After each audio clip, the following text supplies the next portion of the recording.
The best women's Royal Rumble of all time! Jordynne Grace shows up in the match. TNA's WWE confirmed. And whisper it quietly, Cody Rhodes might actually be finishing his story. We are Unflinching, and I'm Ollie Davis. Make sure to subscribe for all the Royal Rumble Fallout backstage news because, of course there's some in this week! And this is the WrestleTalk news. Support WrestleTalk!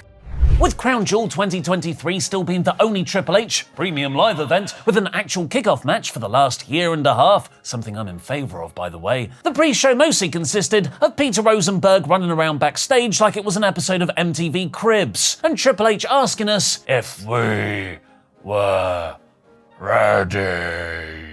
And the answer is no. I don't think I'll ever be ready for Hulk Hogan's giant face. Why is so much of my childhood complicated now? Because the Hulkster was hosting the opening video package telling us to get Rumble ready. Taking Hogan's advice, the Royal Rumble itself properly kicked off by Royal Rumbling from the start, as even the commentary desk got a surprise return. Pat McAfee was the unannounced announcer, pushing over Corey Graves and joining Michael Cole on commentary to a huge pop. Sorry, Kevin Patrick. The opening match was, for me, also the match of the night, the Women's Royal Rumble. Natalya was out first because, of course she was, presumably breaking some kind of record, so it was up to the number 2 entrant to really set the tone. The former Naomi, who was then Trinity for 2, who was then Naomi again, making her return to WWE since walking out 20 months previously. She looked momentarily overwhelmed by emotion at the start as everyone chanted, "Welcome back." Bayley, just like Ric Flair in the 1992 Rumble, would then enter at number 3, providing both the Iron Woman performance and central storyline for the match, later working with her Damage Control friends, Asuka and Kairi Sane, although she seemed to be doing most of the saving. Somehow, just before she was eliminated, Kairi stuck herself to the LED apron board. I don't know what she's holding on to. Pixels? Kairi and Asuka were fittingly gotten rid of by the former tag team champions, Chance and Carter. They love to partay. And then at number 5, perhaps capping the greatest opening to any Rumble ever, TNA Knockouts champion Jordynne Grace came in. I knew TNA calling their pay-per-views PLEs meant something bigger. It's all connected! TNA's WWE confirmed. Because the last time the Knockouts champion turned up in a Rumble, it led to so much more. Having just feuded over the Knockouts Championship in TNA weeks previously, Grace and Naomi embraced and then started lamping each other. Grace would go on to have fun flex spots against Ivy Nile and Bianca Belair, who finally ended the TNA fever dream with a spot so sick it helped ease the pain of her getting thrown out. A KOD on Grace on the ring apron. Grace and TNA looked fantastic. The next section of the match was both your comedy interlude and Nia Jax botching every move she attempted or was attempted on her. She had a hoss fight with Piper Niven where she botched a lot of the stuff, which Chelsea Green unintentionally and hilariously kept taking the worst of. But the comedy spot of this match, nay, the night, was R-Truth running down at number 24 with the perfect look of confusion on his face as he passed the actual entrant, Valhalla. He got in the ring with the energy of a man who's confidently strolled into a toilet and realised, where are all the urinals?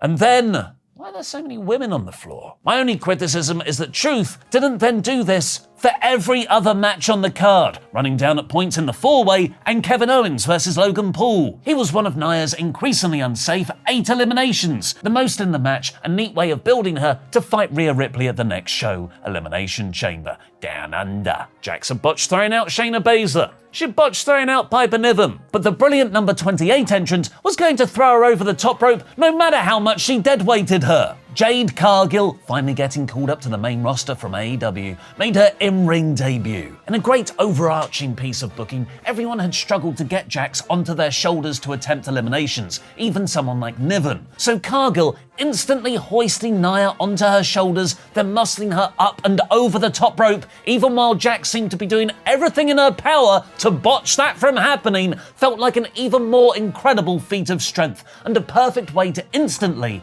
get her over to a new audience. Tiffany Stratton and Liv Morgan were really good in the remaining two entrants, but Cargill was the star of the rest of the match, doing feats of strength against Belair and then being responsible for eliminating both Naomi and the favourite Becky Lynch. WWE went out of their way to stage several visual spots of Cargill interacting with the top women on the main roster. She's currently listed as a free agent. I don't think she's going to NXT, and this was actually the start of a main roster Road to WrestleMania program on Raw or SmackDown. She lasted until a brilliantly tense final three, fighting a war on two fronts against Morgan and Bayley on the apron, which Bayley ultimately won with her Iron Woman performance of 1 hour 3 minutes, setting her up not just for a dramatic few months with Damage Control as they tried to convince her to challenge Rhea Ripley instead of Io Sky, but also this social media post using her WWE 2K24 render, which looks like she's been hit in the head with a shovel. Speaking of tools to bury things, quick, let's compartmentalize our feelings of horror segue. For the UU Championship four-way between Roman Reigns, Randy Orton, AJ Styles and LA Knight, Knight got a special Slim Jim commercial entrance, while Slim Jim logos took over every available LED pixel in the stadium for the rest of the match. And a large section of fans were shown who were all wearing Slim Jim tops screaming into the camera while there was some kind of, car giveaway. I don't know what it was, but I think it was the most American thing I've ever seen. It was all a neat, subtle way to remind everyone that everything is totally normal. Slim Jim remains a partner and a sponsor and a valued member of the WWE community. They had, of course, paused their relationship the day before in light of the lawsuit allegations against Vince McMahon, but resumed them following his announced departure. That's really the most interesting part of this match, because the hope that this being a four-way would freshen up Roman's tired formula didn't happen. He slowly worked over Knight. He slowly worked over AJ. This should have been a singles match between Reigns and Orton. They had moments of electricity, like Randy catching a Superman punch in an RKO. But WWE decided to put on a filler match to save that for a bigger time. So we got Solo Sikoa pulling the referee out for a near fall, AJ getting a chair, Knight getting a bit of shine, and then Roman spearing Styles for a win that I heard some people at our watch party go,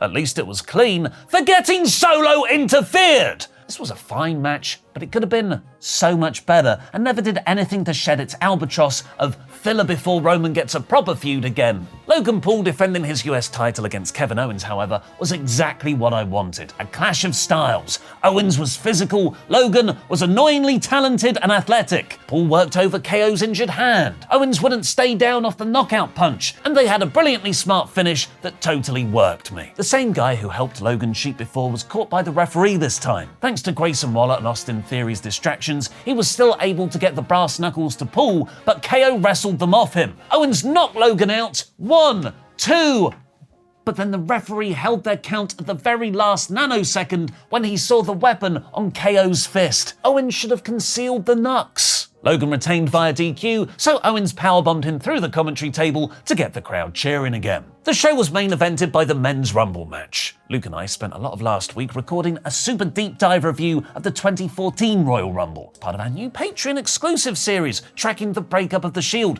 Please join our Patreon using the link in the video description below if you want to watch that when it's live on the 31st of January. And coincidentally, 10 years later, that match is still having ripple effects on the WWE product of today. His name is CM Punk.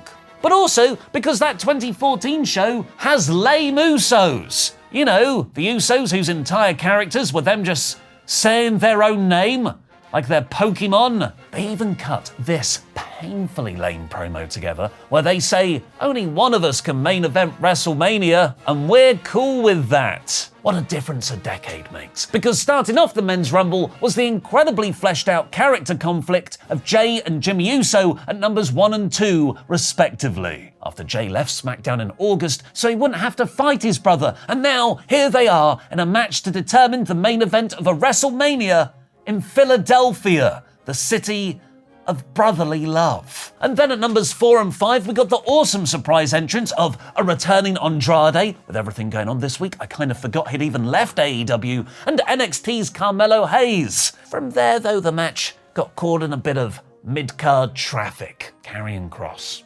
Nakamura, Carlito at number 10 when everyone was hoping for a Ty Dillinger cameo, Ludwig Kaiser, Austin Theory. Nothing against any of those guys, but this match was only a 4-horse race, and none of them entered until number 15, making the first half feel a bit like an administrative procedure. But Cody Rhodes at 15 and Gunther at 18 helped business pick up, as the two very possible winners started going at it like the 2023 Rumble never stopped. Number 20 saw a fantastic performance from Bron Lesnar, aka Bron Breakker. There were reports an NXT star had replaced any plans for a returning Brock following the Washington Post naming him as part of the Vince lawsuit. Breakker tied the most eliminations at 4 with Cody and, more impressively, overhead pressed Gunther. Pat McAfee had a fun announcer spot at number 22 where he got in the ring with Breakker and Amos, thought better of it, and eliminated himself. Truth one-upped his own great comedy spot in the Women's Rumble by treating his 24th entry like he was getting a hot tag from Dom, until his Judgment Day faction mate Damian Priest threw him out. Then we had CM Punk at 27, whose entrance mostly comprised of this woman's face, bring back Kevin Dunn, along with Drew McIntyre at 29 and Sami Zayn at number 30. This came down to a final 6 of Cody, Sami, Drew, Gunther, Punk and Priest, aka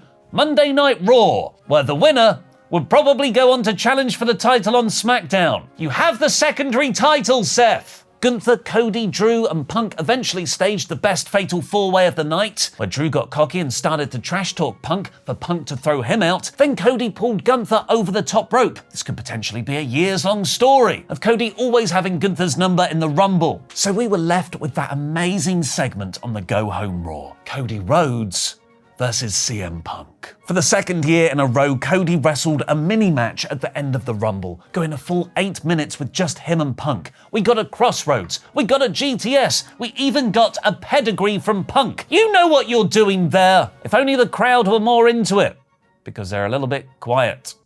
Wasn't the best crowd. But that pedigree was likely no improvisation to get the crowd into it. Felt like Punk slowly, methodically turning heel, pointing at the WrestleMania sign to get heat, and especially when he also shouted, off mic, I didn't wait 10 years to lose to Dusty's kid. As soon as he said that, I knew he was losing. Punk got cocky, holding the GTS set up for too long, and Rhodes was able to reverse and throw him out. He pointed at Roman afterwards, unflinchingly, seemingly confirming he's going to at least attempt to finish that story again. The Men's Rumble did lack surprises, but it was the good kind of predictable, where the actual stories they've been telling on Raw were the focus. SmackDown can just do whatever it wants over there. And the Women's Rumble was the best one they've ever done. So Royal Rumble 2024 is 80%. Now go watch me review every other Royal Rumble in 3 words or less / fewer.